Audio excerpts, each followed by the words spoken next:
Ladies and gentlemen, thank you for standing by, and welcome to the Sturm Ruger fourth quarter 2020 earnings conference call. At this time, all participant lines are in listen-only mode. After the speaker's presentation, there will be a question-and-answer session. To ask a question during the session, you will need to press star one on your telephone. Please be advised that today's conference is being recorded. If you require any further assistance, please press star zero. I would now like to hand the conference over to your speaker today, Chris Killoy, Chief Executive Officer. Thank you. Please go ahead, sir. Good morning, and welcome to the Sturm Ruger & Company year-end 2020 conference call. I would like to ask Kevin Reed, our General Counsel, to read the caution on forward-looking statements. Then Tom Dineen, our Chief Financial Officer, will give an overview of the fourth quarter and 2020 financial results. And then I will discuss our operations and the state of the market. After that, we'll get to your questions. Kevin? Sure, Chris. We want to remind everyone that statements made in the course of this meeting that state the company's or management's intentions, hopes, beliefs, expectations, or predictions of the future are forward-looking statements. It is important to note that the company's actual results could differ materially from those projected in such forward-looking statements. Additional information concerning factors that could cause actual results to differ materially from those in the forward-looking statements is contained from time to time in the company's SEC filings, including but not limited to the company's reports on Form 10-K for the year ended December 31st, 2020, and of course on the Forms 10-Q for the first, second, and third quarters of 2020. Copies of these documents may be obtained by contacting the company or the SEC, or are available on the company website at ruger.com/corporate, or of course at the SEC website at sec.gov. We do reference non-GAAP EBITDA. Please note that the reconciliation of GAAP net income to non-GAAP EBITDA can be found in our Form 10-K for the year ended December 31st, 2020, and our Forms 10-Q for the first three quarters of 2020, which also are posted on our website. Furthermore, the company disclaims all responsibility to update forward-looking statements. Chris? Thank you, Kevin. Now Tom will discuss the company's 2020 results. Tom? Thanks, Chris. For 2020, net sales were $568.9 million, and diluted earnings were $5.09 per share. For 2019, net sales were $410.5 million, and diluted earnings were $1.82 per share. For the fourth quarter of 2020, net sales were $169.3 million, and diluted earnings were $1.78 per share. For the corresponding period in 2019, net sales were $105.1 million, and diluted earnings were 46 cents per share. The substantial increase in profitability for the fourth quarter and the full year is attributable to the significant increase in sales, 61% for the fourth quarter and 39% for the full year, and the reduction in promotional and rebate activity in 2020, particularly in the latter half of the year. The balance sheet. At December 31st, 2020, our cash and short-term investments, which are invested in U.S. T-bills, totaled $141.2 million. Our current ratio was 2.9 to 1, and we have no debt. At December 31st, 2020, stockholders' equity was $264.7 million, which equates to a book value of $15.13 per share, of which $8.07 per share was cash and short-term investments. Cash flows. In 2020, we generated $144 million of cash from operations. We reinvested $24 million of that back into the company in the form of capital expenditures, primarily related to new products. In addition, the company acquired substantially all of the Marlin Firearms assets for $28 million in November of 2020, which included machinery and equipment, tooling, fixtures, and inventory. We estimate that 2021 capital expenditures will be approximately $20 million, predominantly related to new product development. Our ability to shift manufacturing equipment between cells and between facilities improves overall utilization and allows for reduced capital investment. Cash returned to shareholders. In 2020, we returned $114 million to our shareholders through the payment of dividends, reflecting our customary quarterly dividends and a special dividend of $5 per share that was paid in August. Our board of directors declared a 71-cent per share quarterly dividend for shareholders of record as of March 12, 2021, payable on March 26, 2021. As a reminder, our quarterly dividend is approximately 40% of net income and therefore varies quarter to quarter. These dividends add up. Since 2015, the company has paid $225 million in dividends to its shareholders, just less than $13 per share. Additionally, during that time, we repurchased more than 1.7 million shares of our stock for $84 million at an average price of $48.36 per share. That's the financial update for 2020. Chris? Thanks, Tom. Demand. The tremendous sales growth and profitability in 2020 was driven by the historic surge in consumer demand that began late in the first quarter and continued throughout the year. The estimated sell-through of the company's products from the independent distributors to retailers in 2020 increased 44% from 2019. For the same period, the National Instant Criminal Background Check System, or NICS background checks, as adjusted by the National Shooting Sports Foundation, increased 60%. These substantial increases have likely been constrained due to the limited available inventory in the distribution channel. New product development. In 2020, new product sales represented $111 million, or 22% of firearm sales, compared to $102 million, or 26% of firearm sales in 2019. We remain committed to new product development, as evidenced by our strong roster of our new products in 2020, which included the extremely popular Ruger 5.7 pistol, which was awarded the 2020 Caliber Award for Best Overall New Product by the Professional Outdoor Media Association in conjunction with the NASGW. The LCP-2 in .22 long rifle, which is based on the venerable LCP platforms and utilizes our light rack system for easier slide manipulation and reduced recoil. The Wrangler Revolver, our latest take on the classic single-action revolver, which has surpassed our wildest expectations and shows no signs of slowing down. And the PC Charger and AR-556 pistol, two pistol configurations based on established rifle platforms that have found widespread popularity. As a reminder, derivatives and product line extensions of mature product families are not included in our new product sales calculation, but they provide great value to our distributors, retailers, and our loyal Ruger consumers. Despite the ferocious pace of business, our engineering teams continue to develop exciting new platforms for a variety of new products. I look forward to providing updates when we get closer to launching these innovative new products in the future. Production and inventory. The incredible surge in demand outstripped our production for most of 2020. As a result, the combined inventories in our warehouses and our distributors decreased 290,000 units during 2020. And the available information suggests that retailer inventory of Ruger, as well as most other firearms brands, also remains largely depleted. We are working hard to replenish inventories throughout the distribution channel as quickly as possible so consumers can purchase the Ruger firearms that they desire. With the onset of the COVID-19 pandemic, we suspended hiring from March until June. Once hiring resumed, we remained cautious and limited the rate at which we were bringing new folks on board. By midsummer, we began to accelerate our hiring process, and as a result, since the middle of 2020, our workforce has been strengthened by 250 folks. This allowed us to realize a 30% increase in production during the latter half of the year. Marlin. As many of you are aware, in November we purchased substantially all of the Marlin assets for $28.3 million. Since that time, we moved all of the inventory, manufacturing equipment, tooling, fixtures, and gauges to our facilities, which was no small task. We're still in the process of evaluating these assets, reviewing the product designs, and determining the best manufacturing process for each component part. We have started to establish the manufacturing cells that will produce the Marlin rifles and plan on shipping the first Ruger-made Marlin lever-action rifles from our Mayodan facility in late 2021. Like many of you, I have been a fan of Marlin products for as long as I can remember.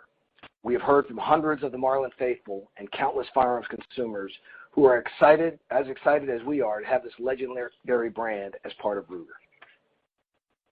COVID-19. As we are all too well aware, the COVID-19 pandemic continues to cast its long shadow. Since its onset in March, we have remained proactive in maintaining the health and safety of our employees and mitigating its impact on our business by providing all hourly employees with an additional 2 weeks of paid time off in 2020 and providing an additional week in 2021. Encouraging employees to continue to work remotely wherever possible and maintaining social distancing throughout each manufacturing facility, including in every manufacturing cell.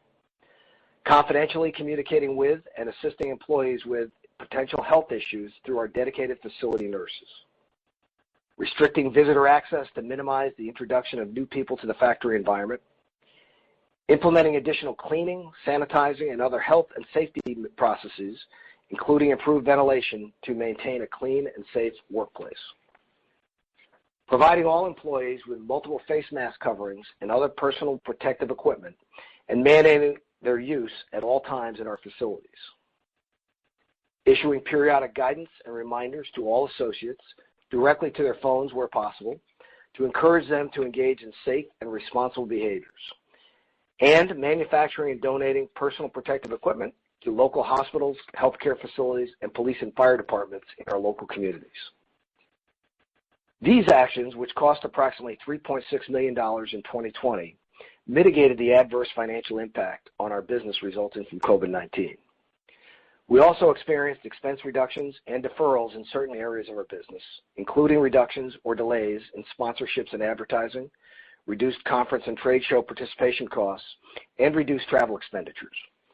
These expense reductions and deferrals approximated $2.9 million in 2020. The future impact of COVID-19 remains unknown. We estimate that COVID-related costs will total between $1.5 and $3 million in 2021. Included in this estimate is a $200 bonus for every employee who receives a COVID vaccination. Our financial strength, evidenced by our debt-free balance sheet, provides financial security and flexibility as we continue to manage through COVID and focus on our long-term goals and creation of shareholder value. I would be remiss if I did not mention the extraordinary work of our COVID-19 task force and the leadership teams at all of our facilities. They have risen to the daily challenges posed by the pandemic and have worked tirelessly, keeping our folks healthy and our facilities clean. I could not be prouder of everyone's performance. It truly was a team effort. 2021. I'm excited as we head into 2021. We look forward to launching new products that are sure to create excitement among shooters.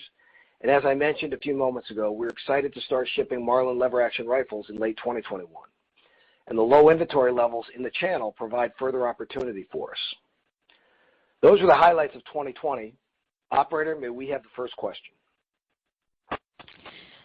Thank you. As a reminder, to ask a question, you will need to press *1 on your telephone. To withdraw your question, press the # key. Please stand by while we compile the Q&A roster. Our first question comes from Ronald Dionisio with Aegis. Your line is open.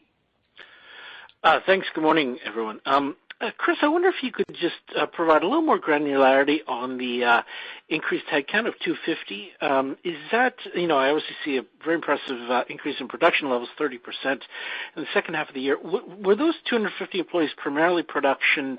Also, is there was some of that for Marlin, or is that hiring increase still to come sort of later this year? And finally, if I could ask one more, I know product quality has been so important to you over the years, and as you add people so quickly, and how does that look in this era of COVID? I wonder if you could talk through the point of maintaining product quality, training for all these new employees coming on at once. Thanks very much. Thanks, Rommel. Good questions. When it relates to the hiring efforts, primarily our hourly folks dedicated to production. There have been some salaried folks that we added, and some of those were indeed associated with the Marlin acquisition. But most of those folks were intended to help us increase production at all three of our primary facilities, Newport, New Hampshire, Prescott, Arizona, and Mayodan, North Carolina. So we had hiring activities going across all those factories. And frankly, those hiring activities are continuing today. And that kind of transitions into one of your other questions was how do you, as it relates to quality, quality is very, very important to us, and one of the things that we need to do is adequately train our folks when they join us. With COVID-19, we were faced with additional challenges there, so we went to things like using headsets and microphones within the factory, because normally, you'd be in a factory environment, you'd be shoulder to shoulder working to learn a new job. In this case, we needed to maintain our socially distanced separation. And so headsets, microphones, a lot of creative and new ideas that we never thought we'd be faced with were used to help bring our associates up to speed. And the quality metric is one that really is near and dear to our heart. We look actively at things like cost of quality in terms of scrap rates, our yield on the production lines, and then we also look at customer returns. And then the subjective side of that is we have a lot of communication with our customer base. We also have the Ask the CEO section on our website. And believe me, if we've made a mistake on quality, I hear it directly from our customers, and we take action on it. And so we prefer, of course, that folks start with our customer service team. We've got what we consider the best customer service organization in the industry, and they do a great job taking care of our customers. But if something's wrong, let us know, let me know, and we'll take care of it. Great. Thanks, Chris, and congrats on the quarter. Thanks, Rommel. Thank you. Our next question comes from Mark Smith with Lake Street Capital. Your line is open. Hi, guys. I wanted to start with ASP and price. ASP was up, especially as we look at the new orders. How much of this is price increases versus just mix? Hi, Mark. Good question. We did take a price increase, modest price increase, back at the beginning of October this past year.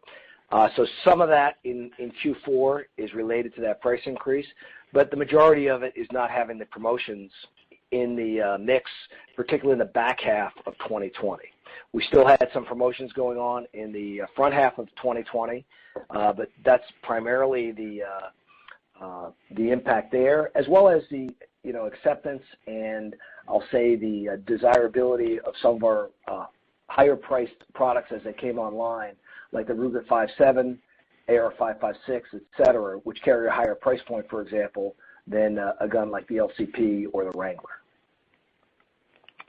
Perfect. And as you talk about promotional environment and stuff, selling expense, came up a little bit this quarter in dollars, still low as a % of sales.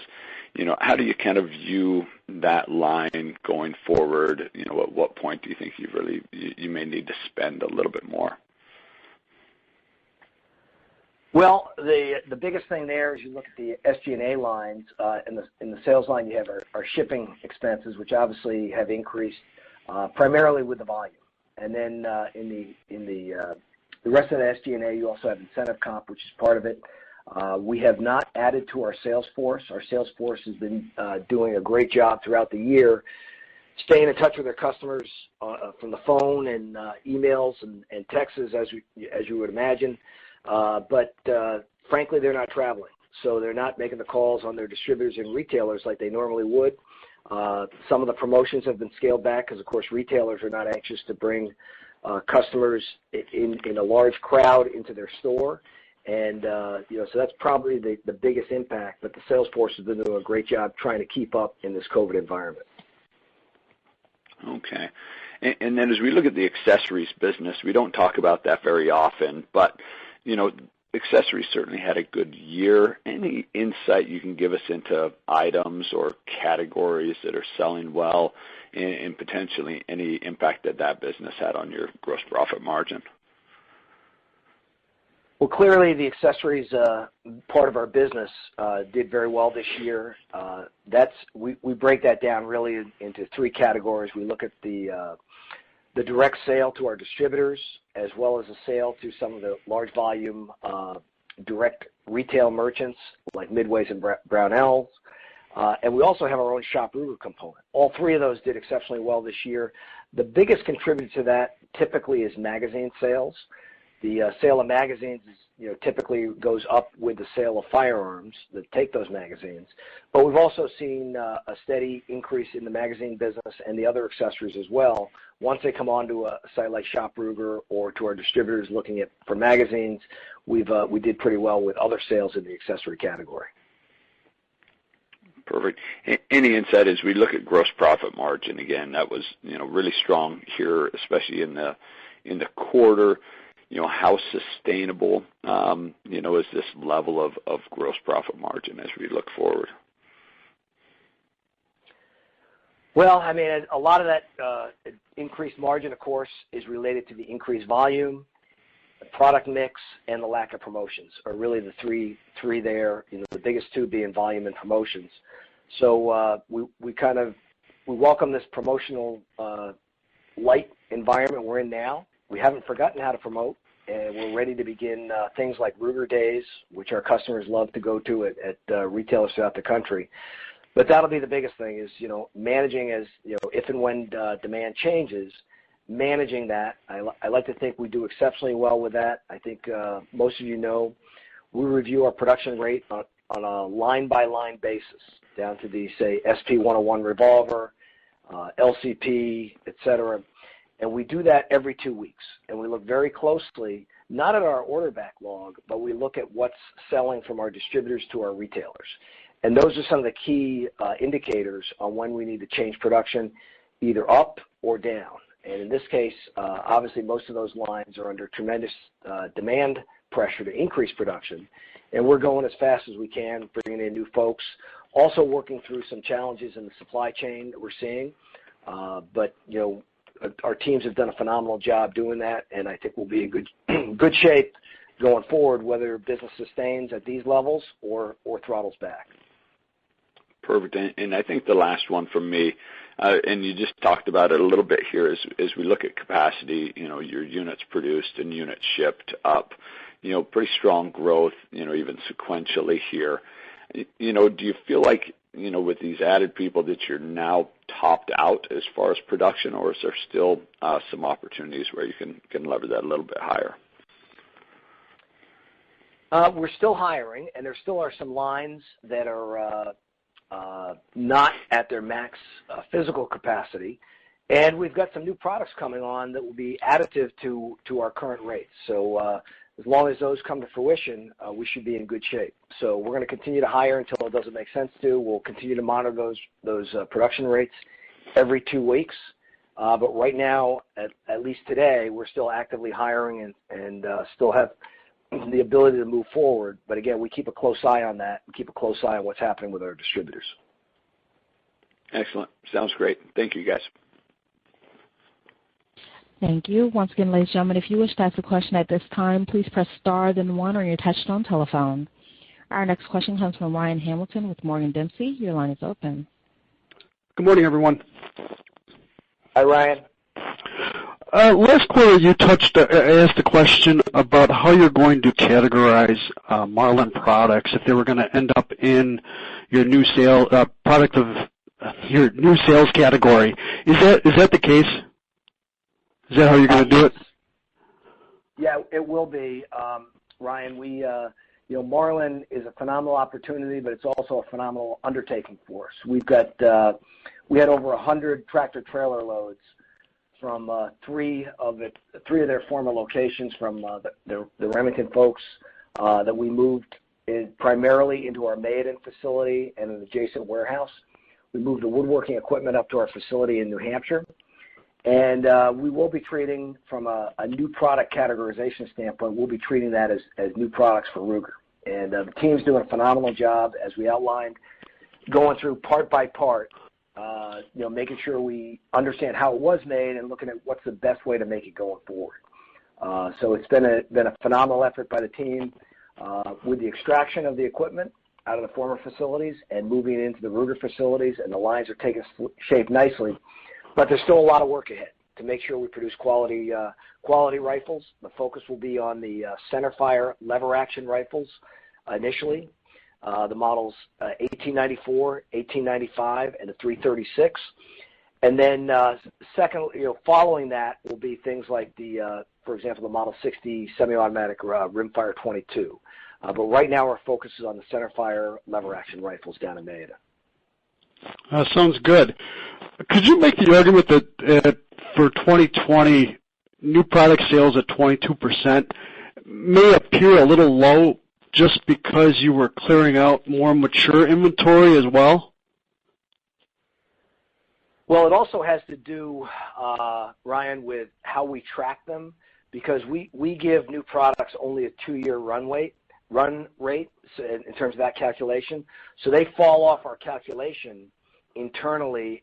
Every quarter we have new ones coming in, hopefully, but we also have other products aging out.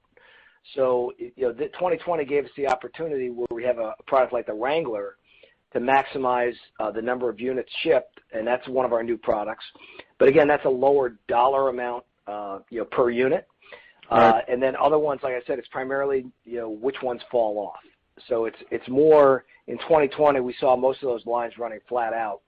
And that's where we are today. Sounds good. Mark asked a question about ASP. Could you give us a sense in that October price increase, maybe the magnitude? Yeah, it was about 3% across the board to our wholesalers.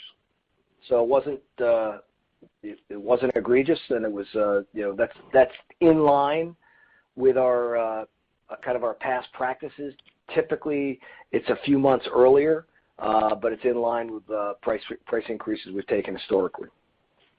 Sounds good. And then you also briefly touched on supply chain challenges. Could you give us a little color on that? Maybe commodity inflation, what else you're seeing?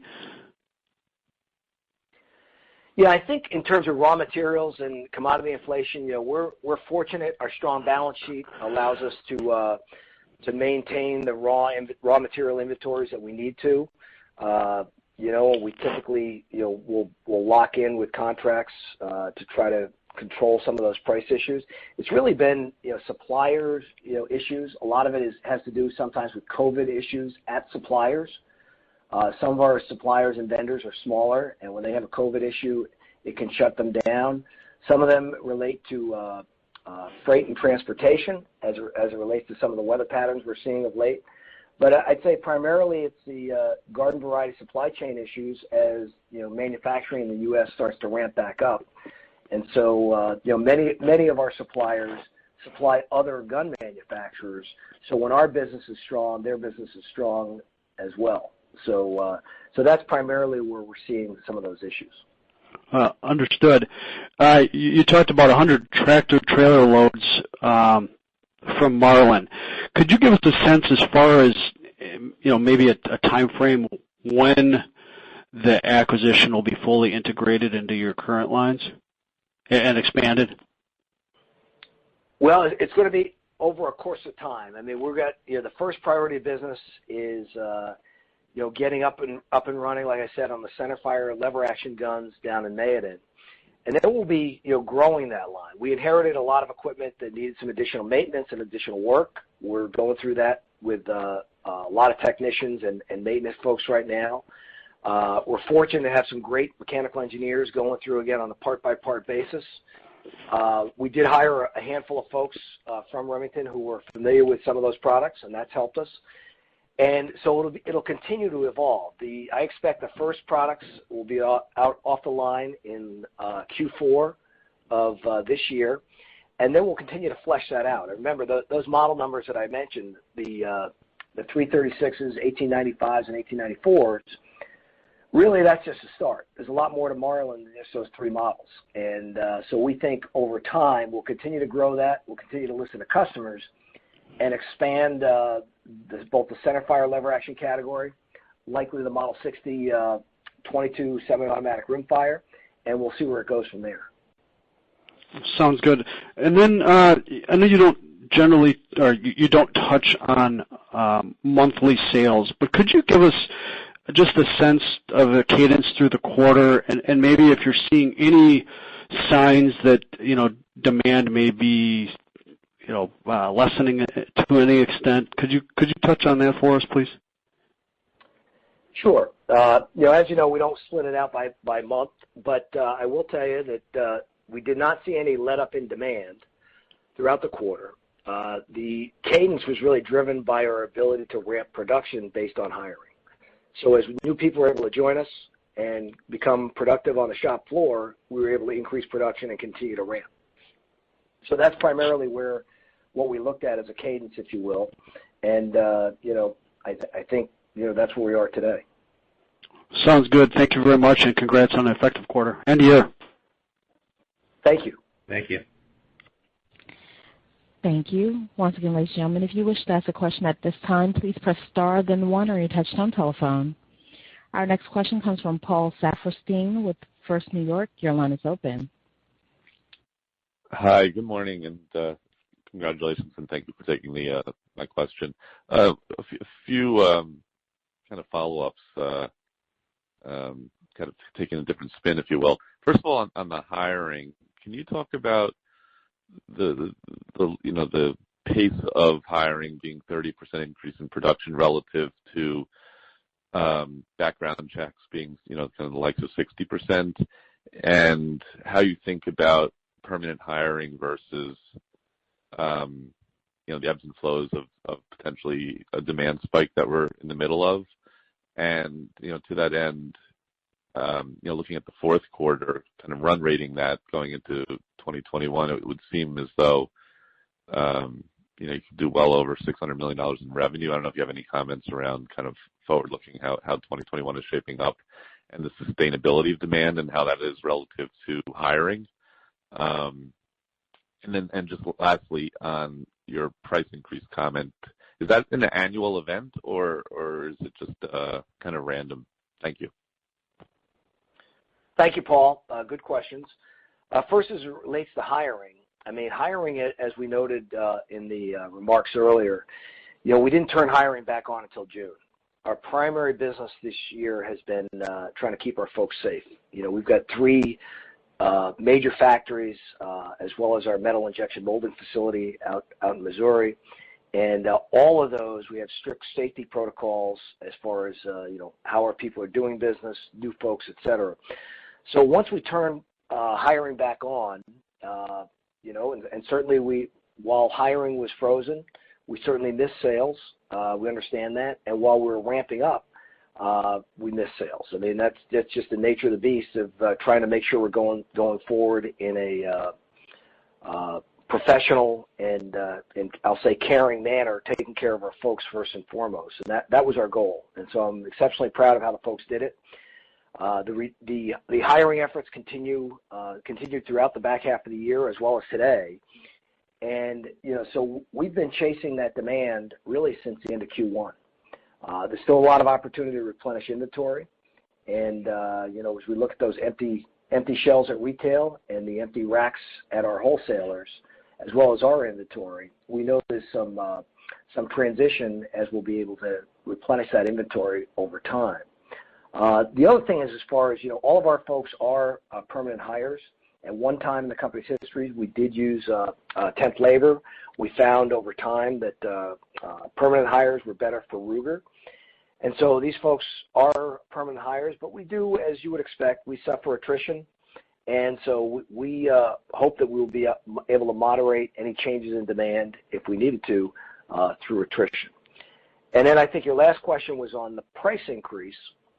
Yeah, I'll say there's never it's not an automatic, but I would say over the last couple of years, we've typically taken a price increase that takes effect January 1st. Sometimes it's taken effect December 1st. And in this year, it took effect on or about the 1st of October. But that's about it in terms of pricing. And like I said, as we look at commodity prices, and we look at our need to maintain competitive nature of our business, we factor all of that in. Typically, we'll do it based on certain product lines. In this case, it was across the board. Again, fairly modest. So I would tell you that some of the price increases that we're seeing at retail were really not as a result of that. It's really a result of supply and demand and retailers potentially raising their prices. Understood. Thank you.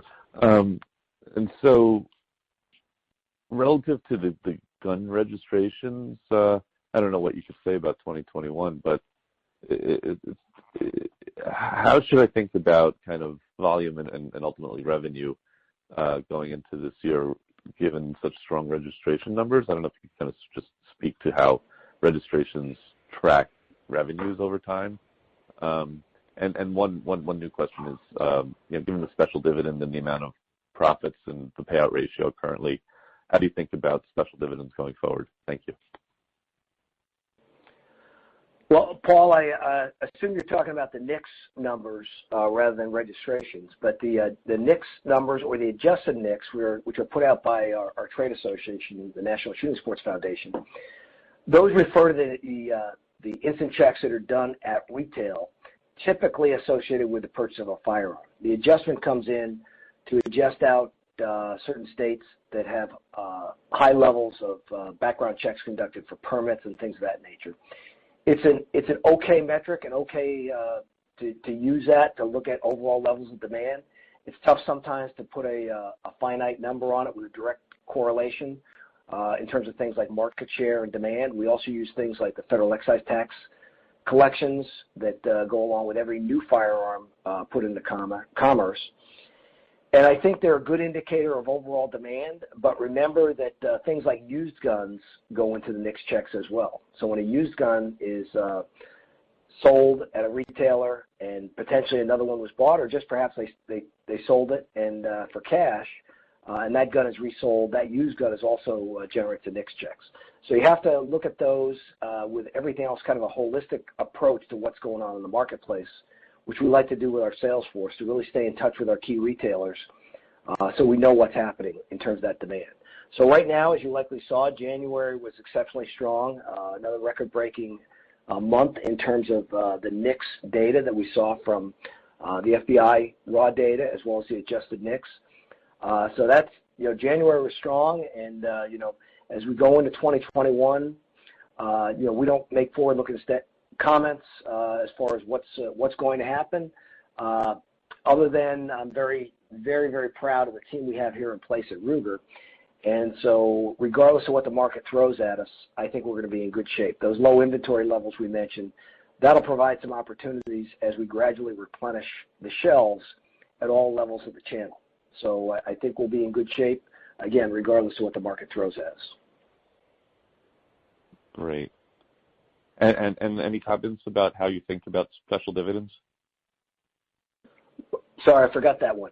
A good point. Again, without any forward-looking guidance there, really our approach has not changed. Our approach to shareholder value and how we manage the balance sheet remains the same. Every year we put a bunch of that capital to work in terms of our CapEx at our factories. Some level of it is for normal maintenance, but most of it goes into new products. And as Tom noted, I think we've got estimating about $20 million planned for this year. Most of that is associated with planned new products, which is great. The other use is, of course, acquisition. We were able to do the Marlin acquisition for $28.3 million out of cash, and our strong balance sheet allows us to do that and be opportunistic. And then, returning cash to shareholders, we had the $5 a share special dividend that we did back in August, September time period. And that's also a good way to return value to shareholders. The other way is through share buyback. We have a significant amount still remaining on our authorization to repurchase shares if it makes sense, and at the right time, at the right price. That could be a factor as well. So we like to keep our powder dry. As Tom mentioned, we've got a very strong balance sheet, no debt, and $140 million in cash. So we're in good shape to take advantage of any of those opportunities. Understood. Great. Thank you so much. Thank you, Paul. Thank you. Our next question comes from Gavin Ritchie with Railroad Ranch. Your line is open. Hello. Just one quick question. Have you done any analysis on if the administration was to move forward with the banning of gun part importation and you had to source locally, what, if any, gross margin impact that would have? Well, as most of our customers know, Ruger products are 100% American-made, so we frankly don't have any overseas suppliers, so I'm not worried about that impact. We're very vertically integrated within our factories. We have our own wood shop. We take steel ingots that we source, in the U.S. We make, we have our own investment casting foundry. We have our own metal injection molding facility, our own wood shop. So I'm very, very comfortable with that. There may be a few items that could impact us on our accessories business that are imported in nature, but realistically, I don't think we'd have any impact. Great, thanks. Thank you. And I'm currently showing no further questions at this time. I'd like to turn the call back over to Chris Killoy for closing remarks. Thank you. In closing, I would like to thank you for your continued interest in Ruger. And I would like to thank our loyal customers and the 1,800 hardworking members of the Ruger team who design and manufacture rugged and reliable firearms every day in our American factories. I hope you will be able to join us at our virtual 2021 annual meeting on Wednesday, May 12th. Further details will become available in early April. Thank you very much. Ladies and gentlemen, this concludes today's conference call. Thank you for participating. You may now disconnect.